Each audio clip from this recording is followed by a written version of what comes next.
Assalamualaikum warahmatullahi wabarakatuh. Yang saya hormati dosen pengampu mata kuliah Metodologi Penelitian, Ibu Ifah Silvianah. Perkenalkan, nama saya Fika Umatul Khairoh dari Fakultas Tarbiyah dan Ilmu Keguruan UIN Said Ali Rahmatullah Tulungagung, jurusan Tadris Kimia 3B. Pada video kali ini, saya akan menjelaskan mengenai jurnal yang saya analisis dengan tema Ethnoscience dan berjudul Penerapan Discovery Learning untuk meningkatkan kemampuan berpikir kritis pada pembelajaran bermuatan ethnoscience. Topik yang akan dibahas pada analisis jurnal ini yaitu 1. Identitas jurnal, 2. Pendahuluan, 3. Teori, 4. Metode, 5. Hasil, 6. Simpulan. Baik, langsung saja. Yang pertama yaitu identitas jurnal, di mana ada nama jurnal yaitu Chemistry in Education, kemudian ISSN 2252 sampai 6609, tahunnya 2018, dan judulnya yaitu Penerapan Discovery Learning untuk meningkatkan kemampuan berpikir kritis pada pembelajaran bermuatan ethnoscience. Kemudian penulisnya yaitu Meilani Diah Palupi, Sudarmin, dan Sriwardani. Kemudian yang kedua yaitu ada pendahuluan, di mana yang pertama yaitu latar belakang masalah, yang kedua itu rumusan masalah. Yang pertama, latar belakang masalah. Model pembelajaran merupakan faktor yang sangat penting dalam proses pembelajaran. Model pembelajaran yang tepat dapat membuat siswa lebih tertarik dan termotivasi dalam belajar sehingga memudahkan siswa memahami materi yang disampaikan. Berdasarkan observasi, proses pembelajaran kimia di SMA cenderung masih berpusat pada guru atau teacher center, di mana guru sebagai pemberi materi dan satu-satunya sumber belajar. Jadi guru lebih banyak terlibat dalam pembelajaran sehingga tidak jarang timbul rasa bosan pada siswa karena pelajaran yang monoton. Kemudian berpikir kritis merupakan proses berpikir secara tepat, terarah, beralasan, reflektif dalam pengambilan keputusan yang dapat dipercaya yang harus dimiliki peserta didik untuk bekal masa depan mereka.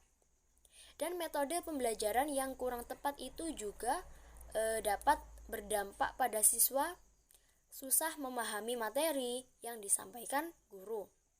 Kemudian berdasarkan kimia di sekolah belum membahas mengenai sains, sehingga siswa belum mengenal kimia yang ada di masyarakat dan kehidupan sehari-hari.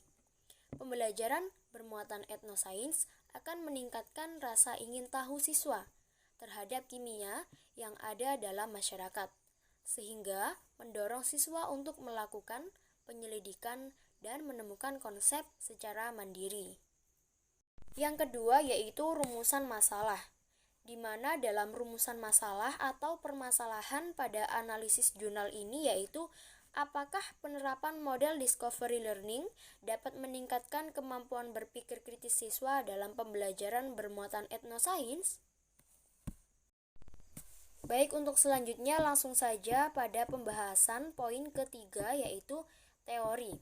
Yang pertama, teori dari Sari pada tahun 2015 menjelaskan bahwa ketidaknyamanan siswa mengikuti pelajaran mengakibatkan siswa cenderung pasif sehingga keterampilan berpikir kritis siswa menjadi rendah dan hasil belajarnya itu pun kurang maksimal.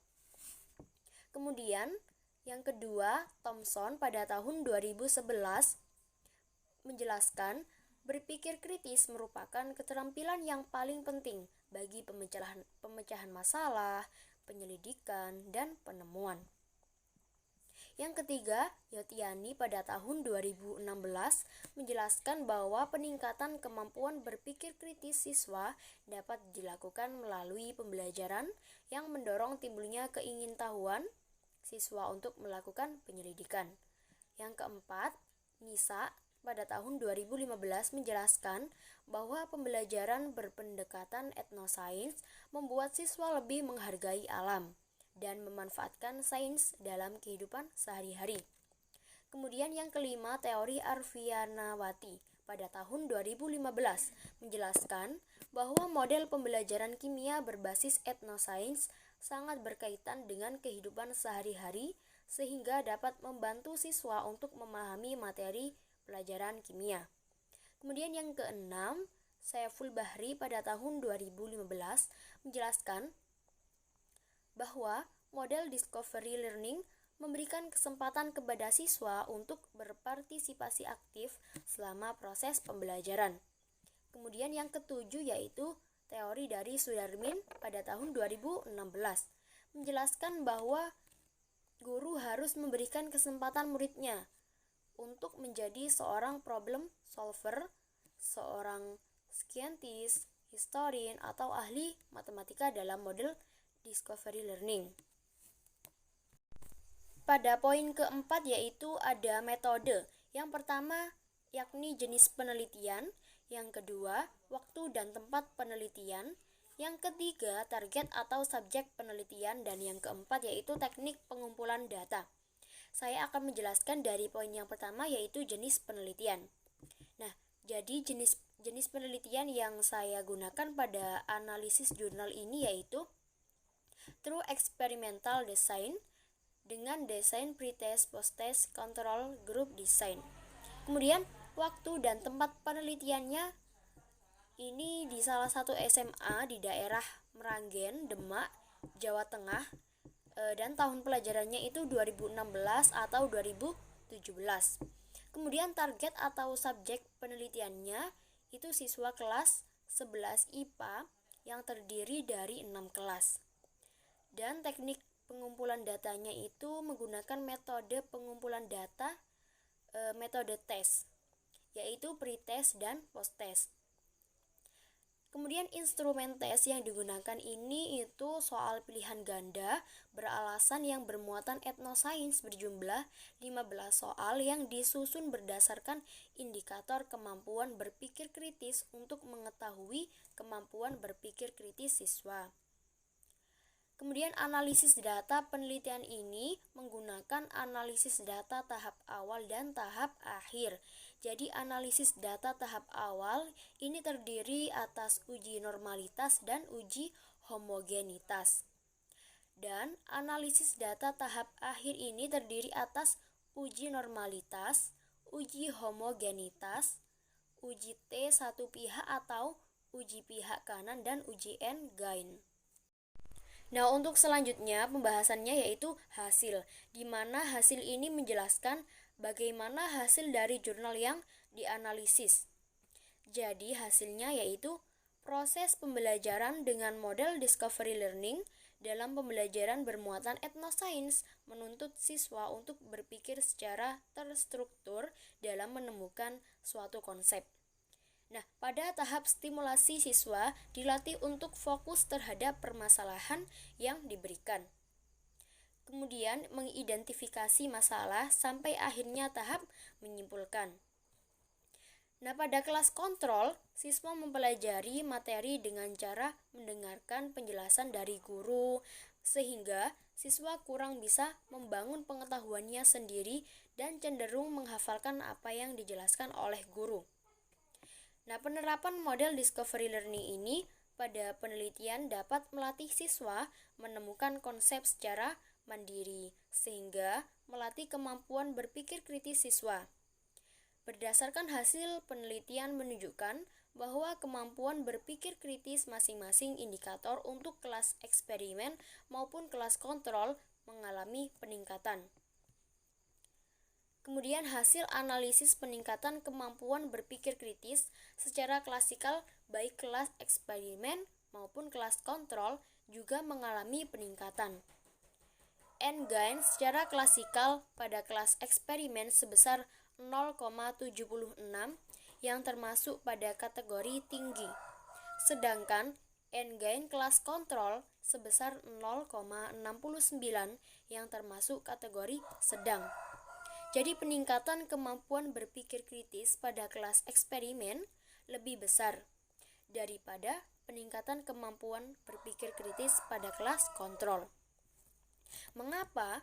Lah karena hal ini disebabkan karena perbedaan perlakuan antara kelas eksperimen yang menggunakan model discovery learning dan kelas kontrol menggunakan model pembelajaran langsung. Analisis data sesuai kriteria kemampuan berpikir kritis siswa pada kelas eksperimen dan kelas kontrol menunjukkan nilai pretest siswa baik kelas eksperimen maupun kontrol termasuk dalam kategori cukup, kurang, dan tidak kritis. Kemudian kelas eksperimen ini memiliki presentase post-test lebih kritis dari kelas kontrol. Jadi penerapan model discovery learning ini pada kelas eksperimen menekankan pada proses perolehan konsep secara mandiri sehingga dapat meningkatkan kemampuan berpikir kritis siswa.